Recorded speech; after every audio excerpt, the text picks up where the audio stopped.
Arestado ang isang wanted person ng mga otoridad sa Biliran. Ang balitang tinutukan ni Patrolwoman Cristel D. Palafox.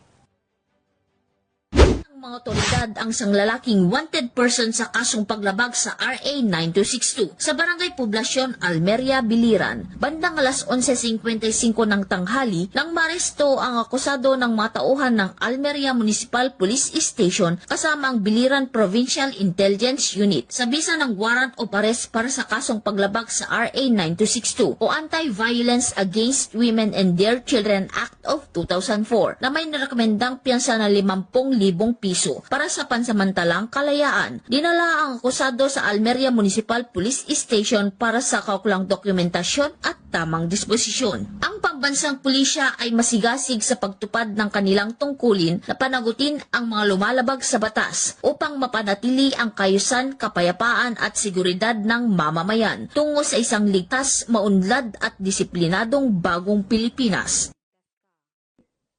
Mula dito sa Eastern Visayas, ako ang inyong PNN correspondent, Patrolwoman Palafox, alagad ng batas, tagataguyod ng Balitang Pulis.